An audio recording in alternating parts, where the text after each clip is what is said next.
Now to one of the big issues in this Tuesday's election, health care. Many workers and business owners are worried that health care reform could force costs to skyrocket. Sharon Crowley has more. We talked tonight with Richard Donato, and he started his business 24 years ago here in Secaucus, and while the bagel buffet has shown steady growth, he says he still can't afford to give his 40 employees health insurance. The cost was always insane. Even for the individual, it runs about $400 a person. That's $16,000 a month. I don't have that kind of money. He was not at all surprised that some Fortune 500 companies are now considering dropping health insurance when the new health care law takes effect. Even McDonald's is looking at whether to continue to insure its hourly workers.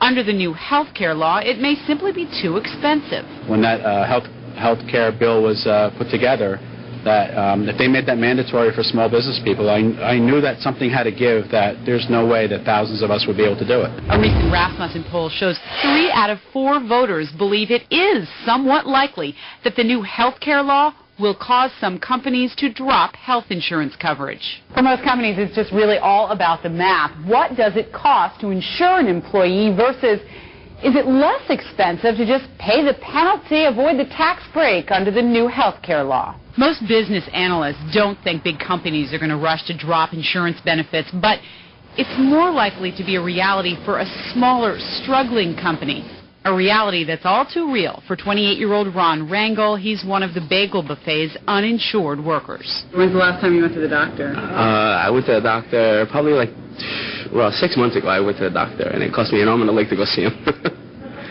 So you won't be going back anytime soon? Unfortunately, not unless I really, really need to. Sharon Crowley, My 9 News. So now the question is, will health care reform have an impact on how voters make their choice on Election Day? Joining me now for more, Crystal Snedden, Health Care Campaign Coordinator for New Jersey Citizen Action, and Joe Olivo, who is a member of the Leadership Council for the National Federation of Independent Businesses of New Jersey and a private business owner as well. Thank you both for joining me. Thanks, Brenda. Now, you can remember back all of the real anger that bubbled over at those town hall meetings in the summertime. Will people really be out voting about health care? Is that going to be an issue at the top of their head when they go to the polls? I mean, from what I've seen with my employees, there's real concern, and what I've been seeing with the new law and communicating to my employees, that the health care law is going to affect them negatively. So from what I've seen from my employees, yes, they will be going out and voting on that issue. Because the Republicans said that we're going to reform health care, repeal rather health care? Well, I think it's just they're so fearful of where this new health care legislation is going to take them. The whole idea was that it was sold as a reform program, and I just see it as a new entitlement program, significantly raising the cost for my employees. And I've been communicating that to them. When you've heard what Joe has to say, and you saw the story where people are afraid that they're going to lose out, they're not going to gain from this.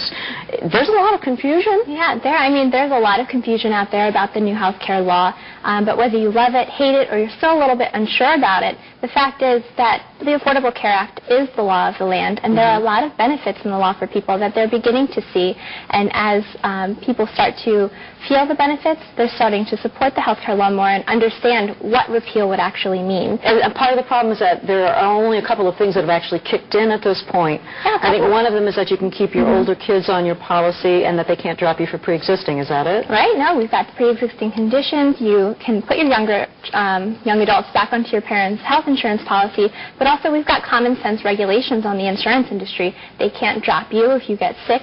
They can't put limits on your lifetime benefits. And small businesses are going to see some tax credits, and I've talked to business owners, for instance, Henry Passapera in East Rutherford, who has an airplane trading parts business. He only has 9 employees, and the tax credits are going to make it a lot easier for him to continue offering benefits. Tax credits, why doesn't that work for you? I think the tax credits, there's a lot of misperceptions about that. Of my business, for instance, it's 45 employees. We are not eligible for any tax credits whatsoever. For businesses 25 employees or less, they're very targeted, and they phase out after 3 years. So the question becomes, who's going to pay for it after 3 years? So he says, I can't afford this. He's going to get slammed. Well, he has under 50 employees, and so actually the health care law doesn't require him to pay a penalty if he doesn't offer health care insurance to his employees. Most small businesses, and I'm sure you do, would love to offer health care to their employees, and they treat them like family. They want to make sure they're covered and secure. And moving beyond that, into 2014, we're going to see health insurance exchanges, which are going to help regulate the market, put more regulations on the insurance industry, and help to bring premium rates down. New Jersey just received $1 million, actually, to start reviewing our insurance premium rate review process. And that's going to help a lot of small businesses to make sure that the premium rates aren't skyrocketing. Because if I'm correct, a lot of the businesses that I talk to, that's, one of the number one issues is how do you accommodate these unpredictable rate hikes every year. But you're saying we're going to have to wait till 2013 to really see that come to fruition. Can you last that long? Do you think small businesses can wait that long? Well, I think it's just going to be an ongoing problem. I mean, Crystal mentions the rate hikes. One of the things they put into the law was that for small companies that purchase their insurance through the small business market, right, the insurers are actually getting taxed. And I don't think anybody can argue where that tax is ultimately going to get passed on to. So there's something that's just going to make our premiums more expensive for us. And as somebody that's voluntarily provided insurance for their employees since the inception of our business, I only see this making it more difficult for me to do so. So you hear a lot of the Republicans saying, you send me into Washington and I'm going to work to repeal this reform. Is that a good idea? I think so.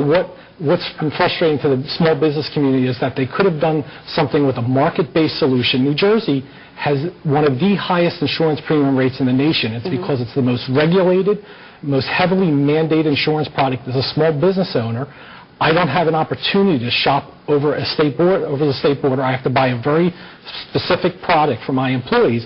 They could have done a market-based solution that would have allowed me to purchase over state borders, and it wouldn't have cost the government a dime. They wouldn't have had to create a whole new bureaucracy to do so. What do you think about that, Crystal? Repeal is going to be negative for all of us, whether you support or don't support the health care law. Repeal is going to mean that we're going to kick children with pre-existing conditions off of the insurance plans that they've just received. It means college students who are struggling out there in the economy right now aren't going to be able to rely on their parents' health insurance when they graduate. And the state's got $3 million so far, at least, to start implementing health care reform. All of the money that we've already invested to start making this law work, to give people more accessibility and affordability, we're not going to see any return on that investment, any savings, if we go back and repeal this law now. It's all just been a waste. You say it would be throwing the baby out with the bathwater. Yeah. Thank you both very much. Thank you.